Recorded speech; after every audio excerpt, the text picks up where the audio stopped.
Welcome back, everybody, to Two Guys and a Stack of Comics. My name is Reed. As always, with me here is Mike. Mike, we've been just kind of on a roll lately talking about some of our favorite characters. We talked a little bit about Captain America. I did a video about what we appreciate about him. We talked about Batman and on Batman Day, what makes that character great. Dug into the Hulk a little bit. And you and I kind of sat down and looked at, five or six characters. We really just wanted to talk about what made them great. And one of the next ones on the list for both you and me was Daredevil. Um, Yeah, and Matt Murdock, a great character. Both you and I have read a lot of Daredevil books. I think I've read quite a bit more than you, but you are a pretty big fan of the Man Without Fear. I would argue I think he's Marvel's most well-written character. I think he has had I would so agree. many incredible creatives work on him as a character. But you talk about complexity in comics and so many interesting things that were there. And I think the cool thing with Daredevil that we've seen, and we'll talk a little bit about how many different creatives have touched him and added some of these different kind of wrinkles in there. When you look at the foundations of what Stan built, along with getting to what Bill Everett on the first couple issues that do for Daredevil.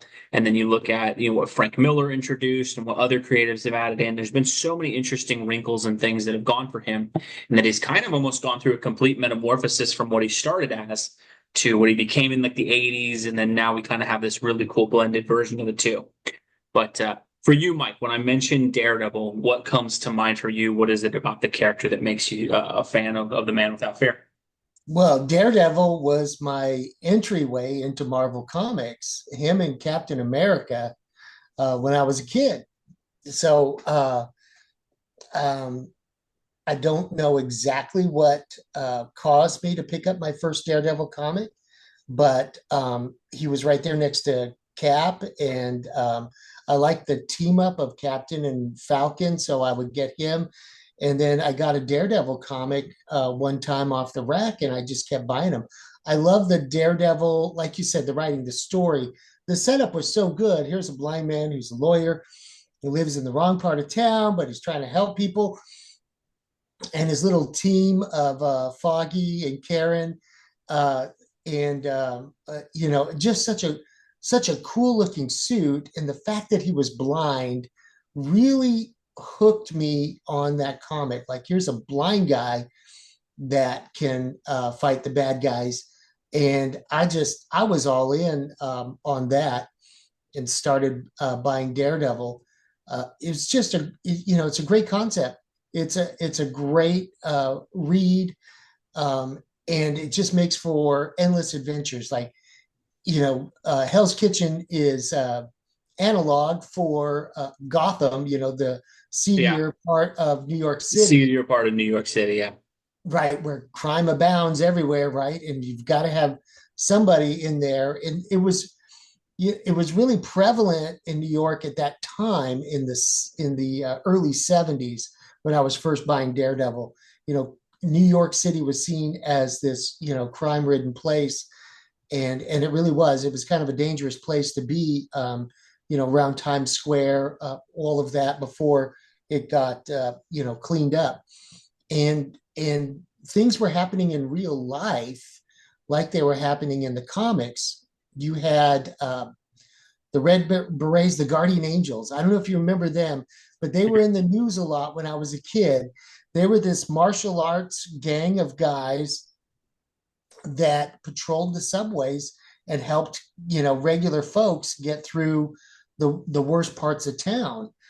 And Daredevil, to me, and the Guardian Angels at the same time, there was a little bit of an analog there of a real life superhero kind of guy, and I don't know, it was fun to read. And then the TV show came out. That was amazing.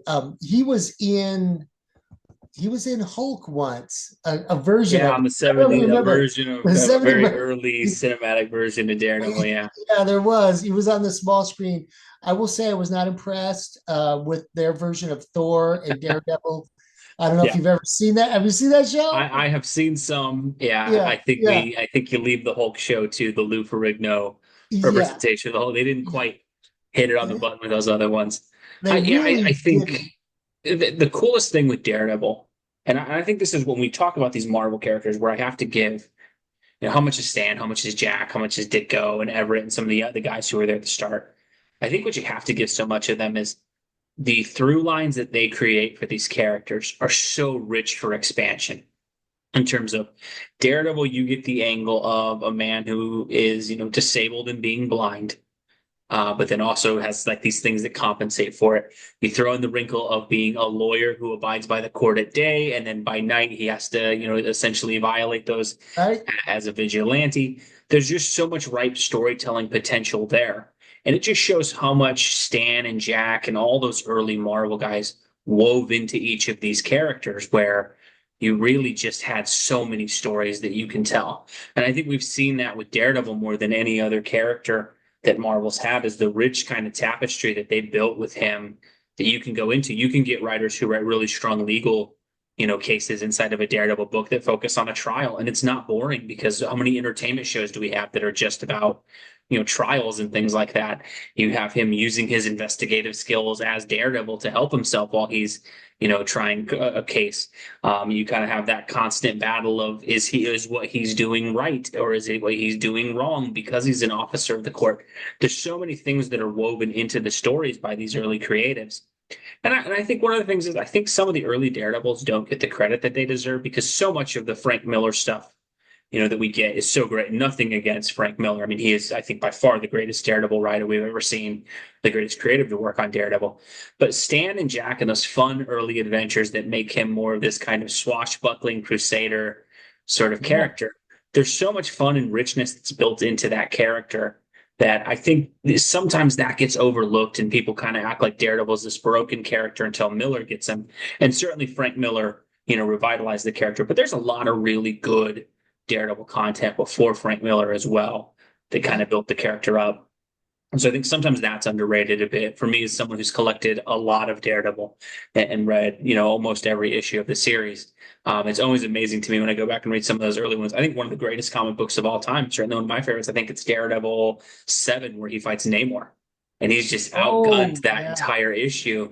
And it just Yeah. showed so much about the character of, like, he knows he can't win the fight, but he is not quitting. And, to Right. have a character like Namor essentially end the fight being like, you know what? I could kill you. I could beat you. I'm gonna respect what happened here today, though, because you fought Yeah. so dang hard. It's those classic elements that are woven into these characters that make them mean so much, and really give us, these characters that. And I think that's what I miss a little bit out of comic books now. Is I think what they did with characters like Daredevil is some of these characters were just so aspirational.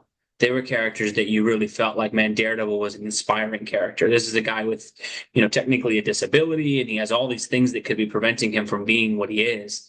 And instead, he's just, no, absolutely, doggedly determined that, no, man, I am not, this will not stand. I'm not letting justice happen. And I think that's so cool. We talk about Frank Miller next. I think we can kind of get into him and his reinvention of the character.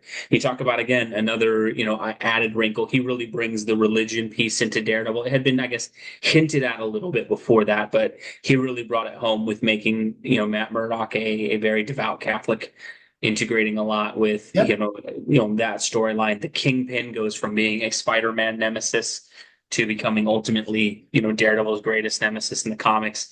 You get Bullseye, who was introduced before. He becomes a lot more deadly under, Frank Miller. You get Elektra introduced. There's so many of these classic elements that we now see, 40, 50 years later, that are a huge part of it. For you, when you think of Frank Miller's Daredevil run, what really stands out to you, Mike?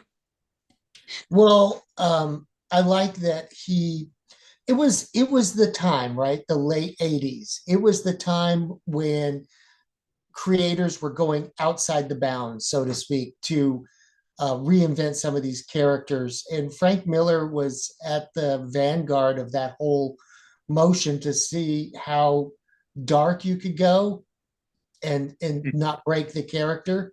Yeah. And he went there with Batman, of course, too.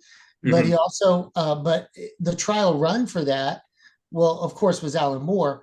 But then to bring it into the main universe, it was Frank Miller, Daredevil. who studied with and worked for Neil Adams in the 70s, and so he was just itching to do it. And rumor has it he had to work a lot on his art to get where it was. But man, what you could tell, and Neil could tell. Hmm. Frank got into it. that he had such a passion for it, and then he brought it and changed comics for forever after that. So definitely one of the leaders of the whole movement and the revamping of the superheroes, which led to the boom in the early '90s of comics. And we can't not talk about the movies that came after. If you want to talk about Yeah, no, fans, for sure. We'll get into those. Yeah, I think the thing fans, with a lot of fans don't like them, but I think you and I came down on the side of yeah, I liking them. think to kind of close out the Frank Miller piece, I think the thing that Frank Miller did such a good job at, and this is what I used to love about comic books so much, and I think there's still some writers who do a really good job of this. I think the best example that we have right now is like Conan with what Jim Zub's doing, where Jim Zub's Conan is very similar to Howard, and there's a lot of love and respect for his source material, but he does do a little added twist to some things at times that changes the storytelling a bit, but it feels like a natural extension of Conan as a character. And what I think Frank Miller did such a good job is of it's Daredevil. Yes, it's different. It's a little darker. It's a little serious. But I think the thing that was kind of cool was he still was Daredevil from the original comics. You can see the evolution of where the Matt Murdock that appeared in Daredevil 1 with that amazing yellow, costume that he had and all Yeah, of that.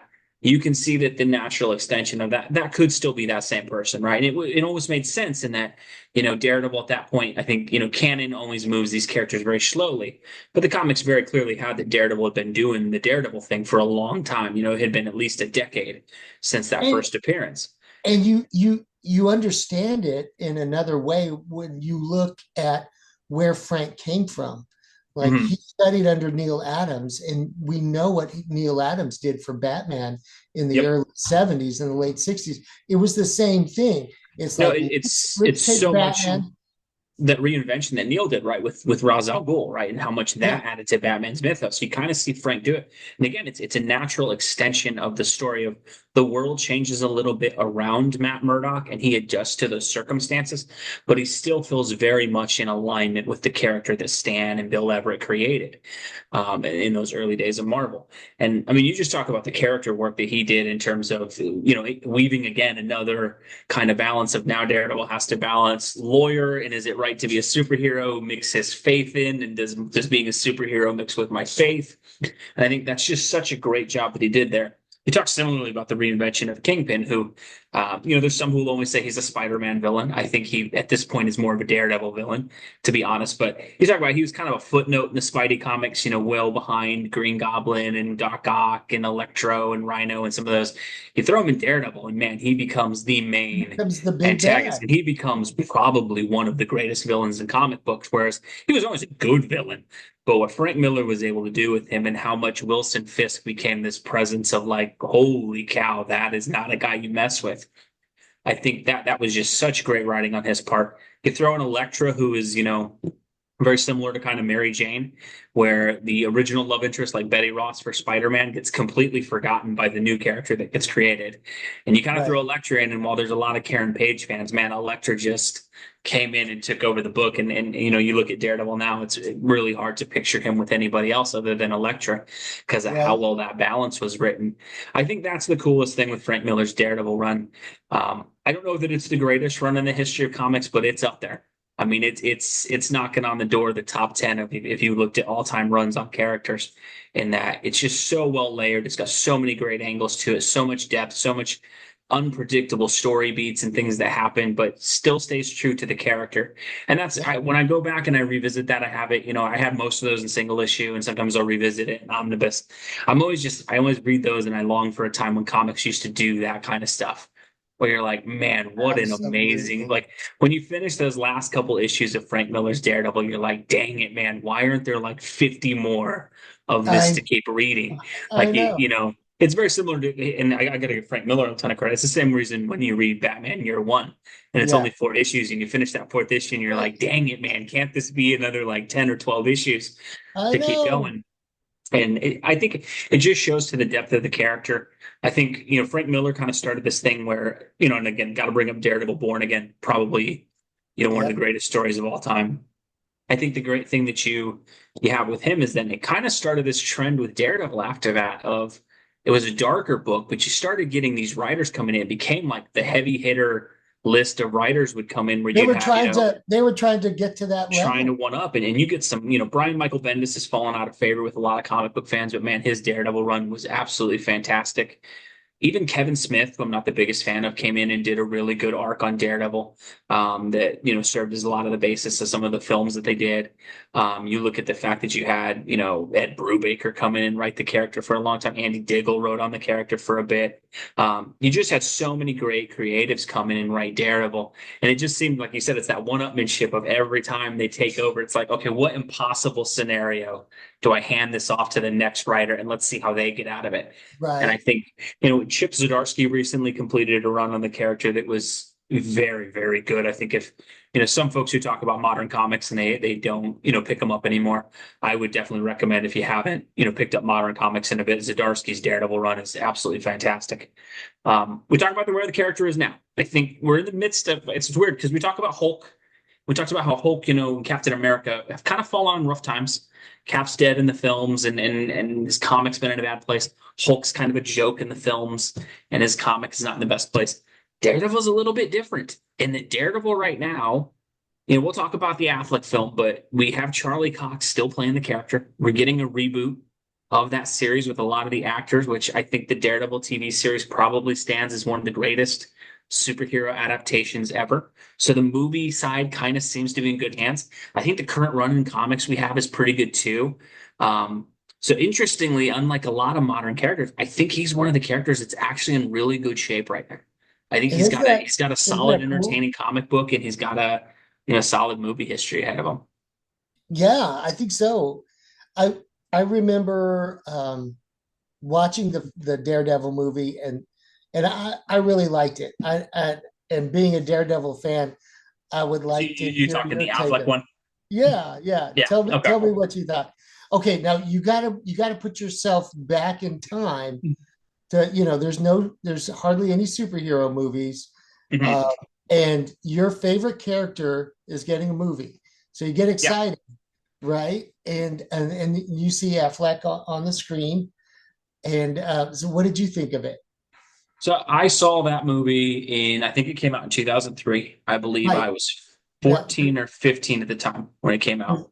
there's no Charlie Cox yet. We don't Yeah, know. there's no There, MCU, there's no uh, Charlie Cox, there's no, I there think it was was, Fantastic Four was out. I I think. think we were right after Raimi's Spider-Man. Yeah, yeah, To be honest, at that point, I loved the movie when I saw it in theaters. Now I was 14 or 15, and some of that was probably influenced by how yeah. Of attractive I thought Jennifer Garner was. So I will say some course, of yeah. that helped with my appreciation of the film. I will say that when I watched it, I absolutely loved it when I saw it because I think one of the things is we do this thing now where we go back and we retroactively kind of judge things on what they are now. And I'm not arguing that it's a masterpiece. I don't think there's certainly Bullseye kicking the glass and catching the shards looks stupid and his costume wasn't the best. But where I've always liked that film, one, I think Michael Clark Duncan as the Kingpin is one of the greatest casting choices of all time. I think, That was sometimes we cool. get actors who don't exactly look like the character. I don't care at all that Michael Clark Duncan isn't the same, skin color as the Wilson Fisk. When you see the physicality that he brought to Wilson Fisk, you're He like, dude, brought that it is the guy from the comics. right. Like, It was. especially because, Affleck's a big guy.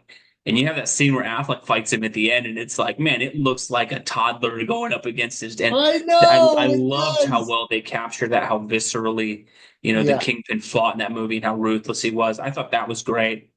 Affleck to me always gets too much junk for his movies. I think when you look at the fact that this is a character that had never been brought on screen before, I think he did a decent job. I think it's one of the things where it was a perfect mix of Ben Affleck's got a lot of critics. The CGI doesn't hold up the best.